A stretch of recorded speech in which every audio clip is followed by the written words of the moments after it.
C'est pas la première fois que je me demande à quoi auraient pu ressembler Pokémon s'ils étaient pas passés sur de la full 3D. Car, je sais pas toi, mais je trouve qu'en chemin, il y a un truc qui s'est perdu, une âme, quelque chose. Et en fait, l'idée m'obsédait tellement que je me suis dit que j'allais tenter d'y répondre. Donc 4 mois plus tard, et j'avais refait tout Kanto. Yes.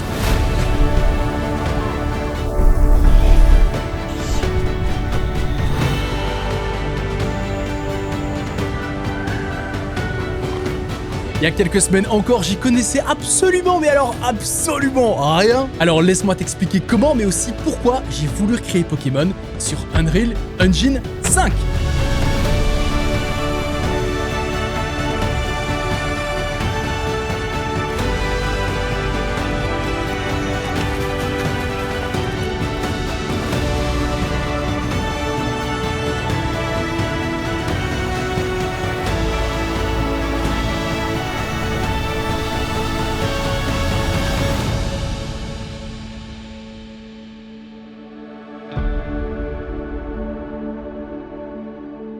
Se lancer dans un projet aussi gros demande impérativement de savoir gérer son temps. C'est donc pour moi un honneur de vous présenter le sponsor du jour, Holzkern.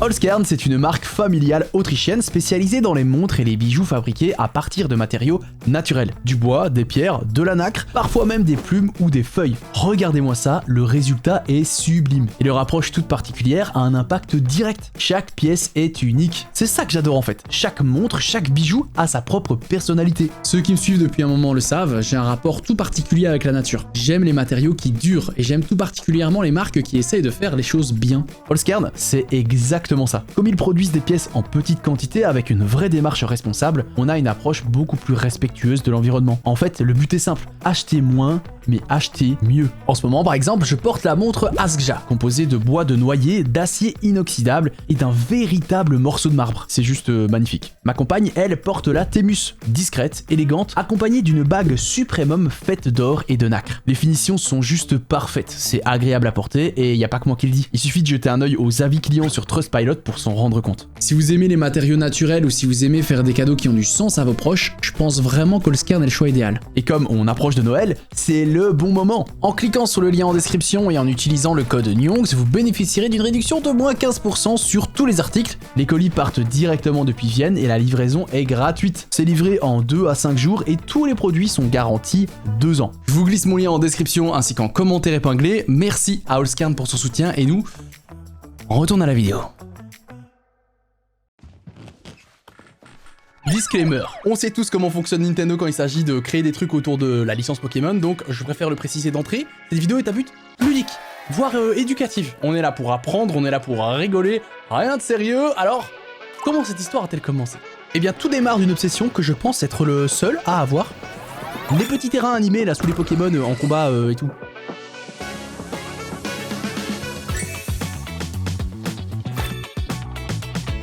Je fais des vidéos sur Pokémon depuis 3 ans maintenant et pour illustrer au mieux, je suis souvent amené à recréer des petites scénettes comme ça. Problème, ce truc là, qu'on appelle des Battle Base, il y en a pas beaucoup sur internet. Enfin si, il y en a plein, mais souvent elles sont trop simplistes, pas animées, et puis... bah c'est toujours les mêmes. J'ai donc passé des journées à chercher encore et encore ces petits terrains de merde jusqu'à ce que je me rende compte de l'évidence. Que tout le monde s'en fout des Battle Base? Non, et c'est pas sympa. En fait c'est pire encore. Va falloir que je les fasse moi-même. La manière la plus optimisée étant de passer par un logiciel 3D, car ça permet de changer facilement les angles si besoin et d'animer des choses complexes sans avoir à apprendre le pixel art. Du coup, deuxième problème, j'y connais rien à la 3D. Le truc que j'ai fait qui s'en rapproche le plus, ce sont ces scènes-là, qui sont en fait juste des images 2D placées dans un environnement 3D et où le mouvement de la caméra donne l'illusion que les éléments vivent dans un espace tridimensionnel. Mais dès que tu tournes un peu trop la caméra... ouais, c'est pas fou. Il allait donc falloir apprendre un nouveau logiciel et pas des moindres. Il est gratuit, il est rempli d'outils ultra puissants et a été accessoirement utilisé pour créer de A à Z le film Flow, qui a juste... Flow a remporté un Oscar. Mesdames, messieurs,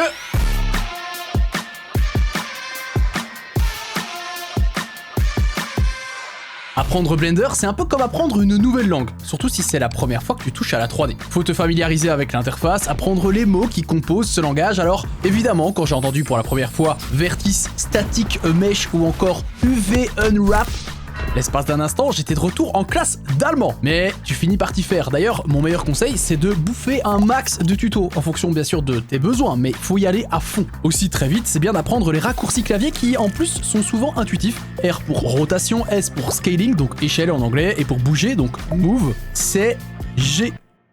Pose pas de questions. Au bout de quelques jours à faire n'importe quoi, il était temps de créer le premier Battle Base en m'inspirant de celui-ci. Un simple cercle, des petites ondulations à la surface, ça doit pas être si compliqué. 3 jours.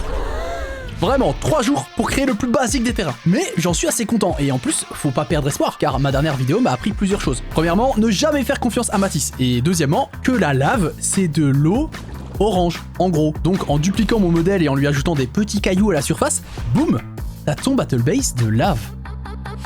Et ok, je comprends pas grand chose aux textures, aux matériaux et tout le bordel, mais je kiffe, contrairement à l'allemand. Alors les semaines passent et je tente de plus en plus de choses comme ce terrain électrique avec des petits éclairs et tout, le poison avec les bulles en surface tiré du tuto sur comment faire une marmite de chocolat qui bout, jusqu'à arriver au plus complexe de tous qui comprend carrément des systèmes de particules.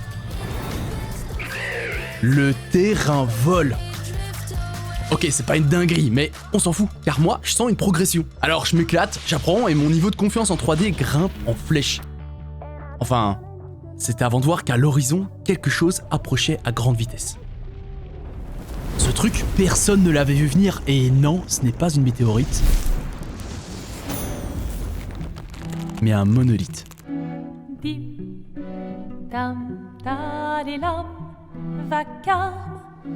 Clair Obscur Expédition 33 a mis une claque à beaucoup de monde. La musique, l'histoire, l'ADA, l'écriture des personnages, ce jeu a débarqué de nulle part et est à l'heure où on parle le jeu le mieux noté par les joueurs de tous les temps. Alors tu connais l'histoire, ça a été rabâché partout, il a été développé par une équipe de taille plus que modeste rendant l'exploit encore plus dingue. Ok, mais ce que les gens savent moins, c'est qu'on trouve à l'origine du projet un seul gars.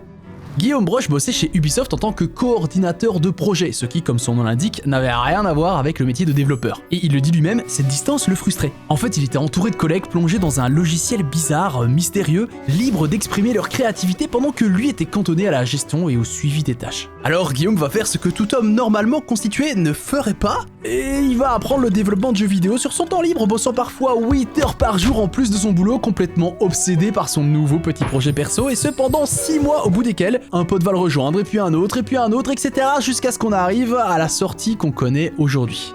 Clair, obscur, trouble de rature. Clair, obscur, dans des longs pas de trouvera sans Évidemment, à aucun moment le jeu n'aurait pu atteindre ce niveau de qualité si c'était pas entouré de gens ultra talentueux. Mais c'est Guillaume qui a allumé l'étincelle, et qui, par son envie, sa curiosité, est à l'origine de l'une des plus grandes masterclass vidéoludiques de ces 10 dernières années. Alors pourquoi parler de Clair Obscur dans une vidéo sur Pokémon? Eh ben parce que entendre cette histoire, ça m'a fait comprendre un truc.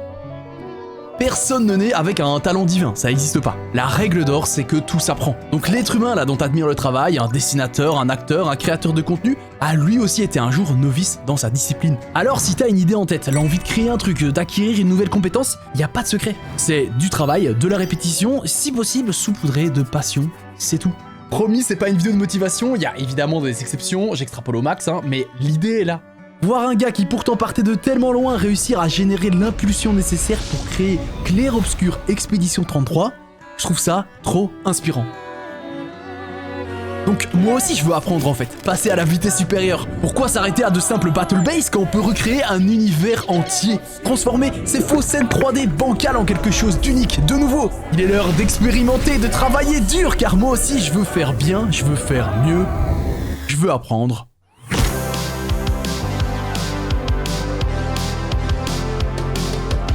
Unreal Engine est un moteur de jeu appartenant à Epic Games, utilisé pour développer des titres super variés, de Fortnite à Hellblade 2, en passant bien sûr par Clair Obscur Expédition 33. Et surprise, il est gratuit.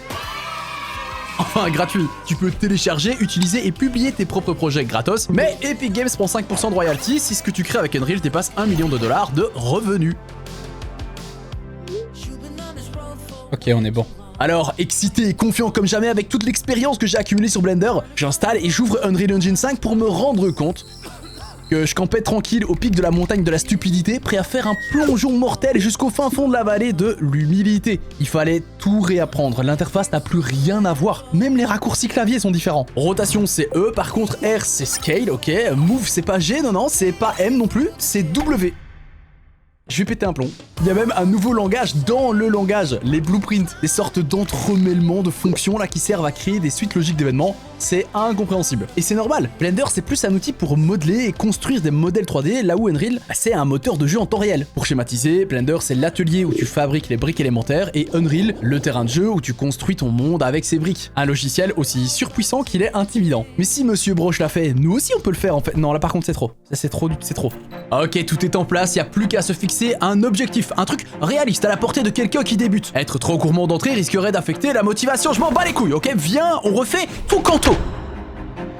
Très bien, mais la question c'est dans quel style? Déjà, je veux me baser sur la DA des derniers jeux Pokémon sortis sur DS avec un mélange de pixel art et d'éléments 3D super simples. Après, je t'avoue que je suis pas fan du design des personnages. J'aimerais avoir plus de détails, un côté moins chibi en gardant quand même le côté pixelisé. En fait, un truc dans le style d'Octopath Traveler me conviendrait bien. Pour ce qui est de l'environnement, je n'ai ni le temps ni les compétences de faire du pixel art, alors je vais plutôt m'inspirer d'univers plus stylisés. Le genre qu'on retrouve dans les films de Makoto Shinkai, dans les animés en général, et dans des jeux comme Wind Waker ou Genshin Impact. Et même si la direction artistique n'est pas ultra cohérente, c'est pas la mort. Mon but, c'est juste de pouvoir créer un monde vivant en profitant des technologies modernes dispo sur Unreal pour à long terme créer des cinématiques, des mises en scène et plein de trucs cool comme ça. Mais alors par où commencer? Il y a tellement de taf. Eh bien je te propose qu'on y aille pas à pas, en partant du tout début. Là où des millions de joueurs à travers le monde ont fait leur premier pas sur la licence Pokémon. Commençons par...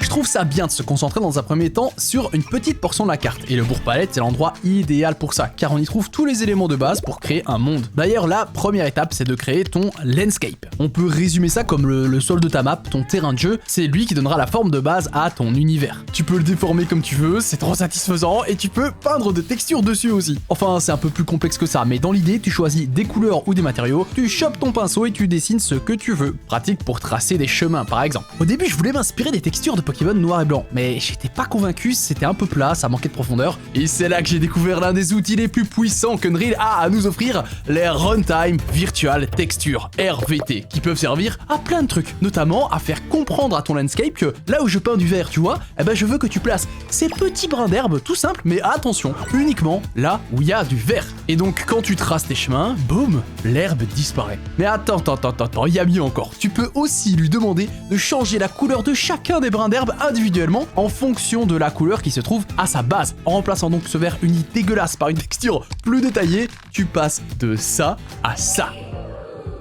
Deuxième étape, le foliage. Et ok, là on attaque un gros morceau. Un monde vivant, c'est un monde sauvage. Arbres, buissons, fleurs, la végétation, c'est quelque chose d'ultra important. Mais alors comment créer tout ça? C'est très simple, je monte, c'est super galère. Comme cette verdure est amenée à être multipliée des centaines voire des milliers de fois dans le jeu, il est vital que leur modèle 3D soit le plus basique possible. Sinon bah tu risques d'avoir de gros problèmes de performance. Donc la plupart des studios, malins comme ils sont, utilisent des trompe-l'œil. Une plante comme celle-ci par exemple, qui semble modélisée en 3 dimensions, n'est en fait que deux vulgaires images en 2D placées perpendiculairement. Idem pour les buissons qui sont en fait plein d'images de feuilles mises aléatoirement pour donner une illusion de volume. C'est très fort, et maintenant que tu le sais, je te garantis que tu le verras partout.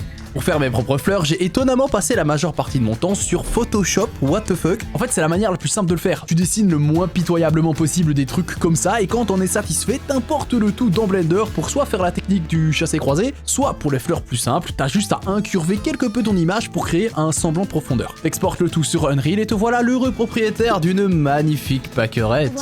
Pour les buissons, comme je t'ai dit, t'as juste à créer la forme la plus random possible, tu y accoles des images de feuilles, ce que tu veux, et hop, on est déjà bon. Ce qui est trop bien avec cette méthode, c'est que tu peux facilement changer le style de ton buisson en fonction de la forme des feuilles que tu lui donnes. Pour finir, les arbres. Et là, j'ai galéré parce que quand tu regardes de plus près, tu peux observer que leur design est très similaire d'un jeu Pokémon à l'autre. J'ai beau avoir essayé plusieurs styles différents, ça matchait pas trop la vibe. Au final, j'ai importé ce modèle de Pokémon Rosa qu'on va pimper un petit peu. Déjà, je veux que le feuillage bouge, comme s'il était secoué par le vent. Ça tombe bien, Unreal a un blueprint qui remplit remplit exactement cette fonction. Mais je rencontre direct un petit problème. Si je duplique manuellement les arbres un à un, et oui, je l'ai fait, pendant très longtemps, le rendu final, il est bizarre, il est pas naturel. La raison étant que tout est trop parfait. Ils sont tous bien alignés, là, de la même teinte, de la même taille. Dans la vraie vie, la nature, c'est le chaos, c'est l'aléatoire, c'est le mélange imprévisible de couleurs. Et ça, justement, c'est réalisable grâce à l'outil Foliage. Au lieu de placer un à un tes arbustes comme un loser, pourquoi ne pas peindre l'endroit où tu veux qu'il soit? Et tant qu'on y est, pourquoi ne pas implémenter un système qui fera varier légèrement leurs couleurs de manière aléatoire? En fait, profitons-en pour faire la même chose pour l'épaisseur et la hauteur des arbres. Ainsi, quand tu inclus tous ces paramètres ensemble, tu crées la véritable chimie du vivant, passant alors de ça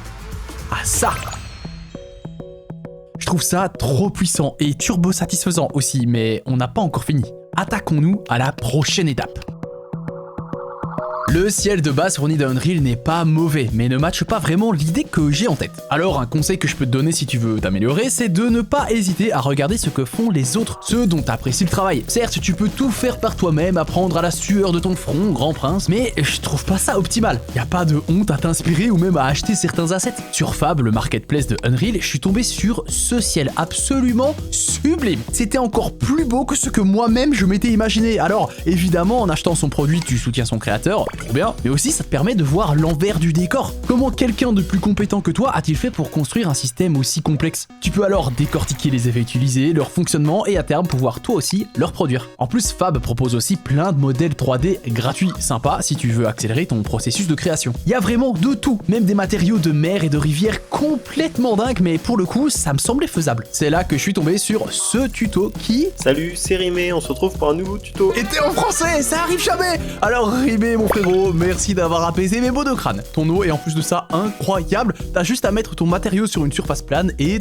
tada! Le système réagit même en temps réel aux éléments avec lesquels il rentre en contact, créant ces petites vaguelettes, j'adore. Bon, la terre, le ciel, la mer, il reste plus qu'à importer les modèles 3D dont on a besoin, que ce soit en les faisant soi-même ou en les chopant sur Fab ou sur Model Resource. Alors tu peins, tu construis, tu places, tu positionnes encore et encore jusqu'à obtenir...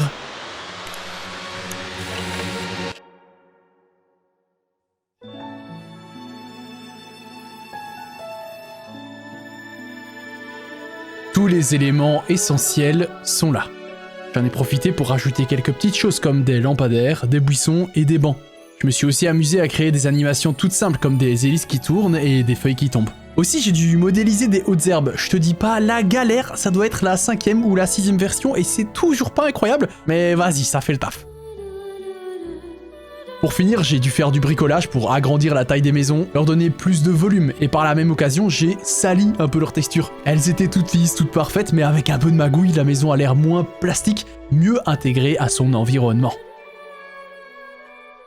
Voilà donc mon bourre-palette, enfin sa première version. Et d'un côté, je me dis, waouh, tu peux être fier mec, t'as réussi à créer un vrai petit village en partant de zéro. Mais de l'autre, je peux pas m'empêcher de penser que j'ai mis des semaines juste pour foutre 3 maisons dans un champ alors qu'il reste encore tout le reste.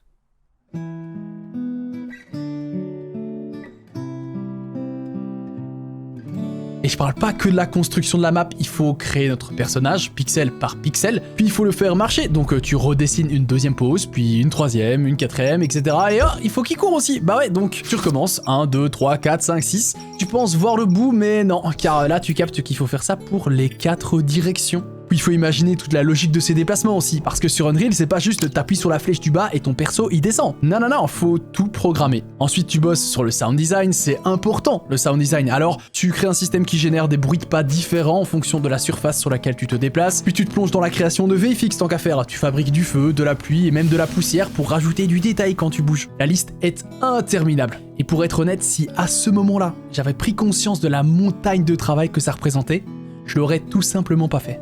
D'ailleurs, tu remarqueras, j'ai toujours pas mentionné ce qui pourtant devrait être au cœur du projet. Putain, ils sont où les Pokémon?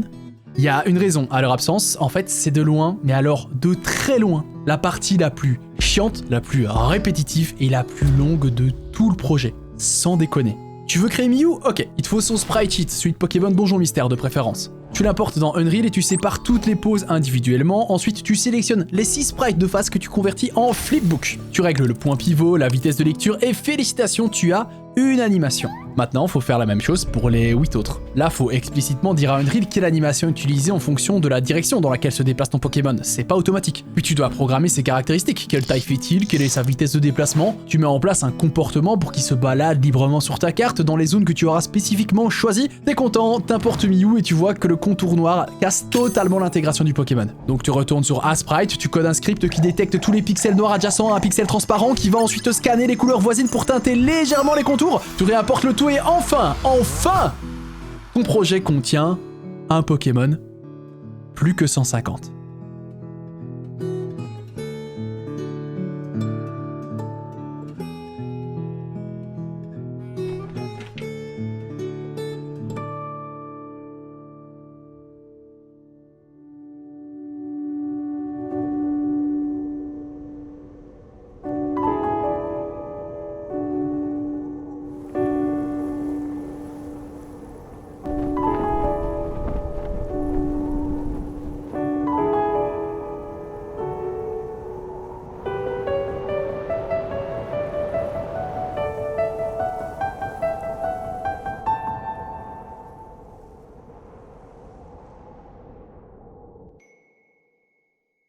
Et merde.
Voilà enfin la version finale du Bourg-Palette. Ce serait trop long de t'expliquer toutes les nouvelles petites choses implémentées dans le monde, je vais t'en montrer quelques-unes, mais si t'as des questions, n'hésite pas à les poser et j'y répondrai dans une autre vidéo sur ma chaîne secondaire, le lien est en description. Ah et aussi j'ai une grosse annonce à faire à la toute fin.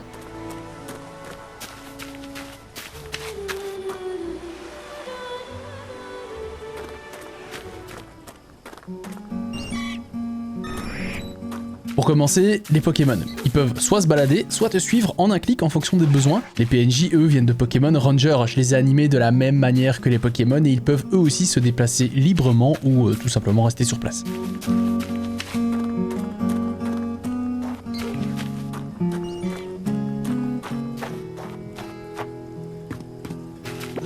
La playlist des musiques utilisées est entièrement dispo en description, ainsi que la majorité des tutos que j'ai suivis pour créer la map, donc régale-toi.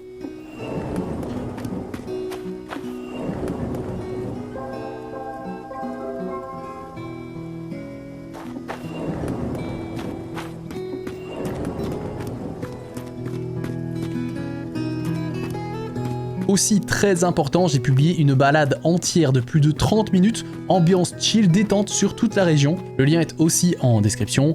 Tu pourras y voir des easter eggs et profiter de l'ambiance pour te détendre tranquille. L'entièreté des villes et des routes sont terminées, à l'exception des grottes, trop la flemme. J'ai aussi pris certaines libertés dans certaines zones, mais je te laisse découvrir tout ça.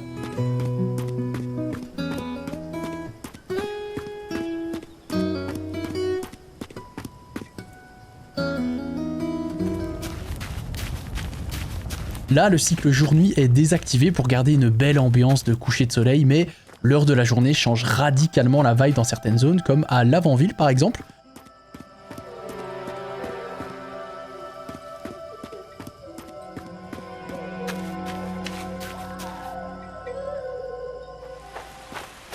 Ou à Safrania, qui est peut-être ma ville préférée.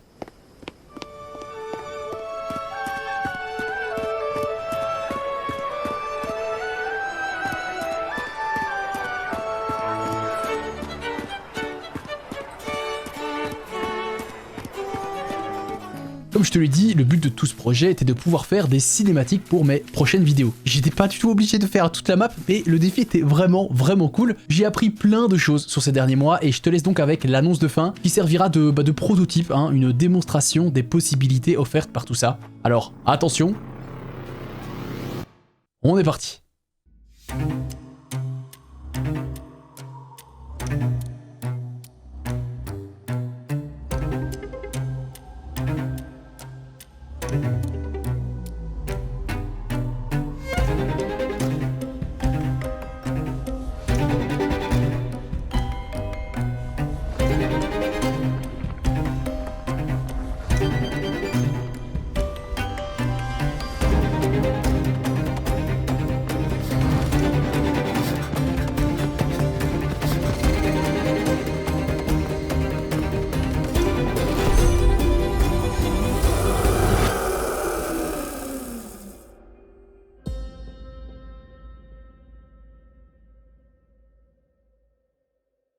Un tout grand merci à Allscairn pour avoir sponsorisé cette vidéo. N'oubliez pas le code NUONX, 15% de réduction, tu connais, le lien est en description et en commentaire épinglé. Merci aussi à tous les membres Patreon qui ont été d'une patience légendaire, c'est un truc de fou. Créer ce genre de vidéo, ça prend un temps de gueux et malgré tout, ils restent fidèles au poste, donc merci.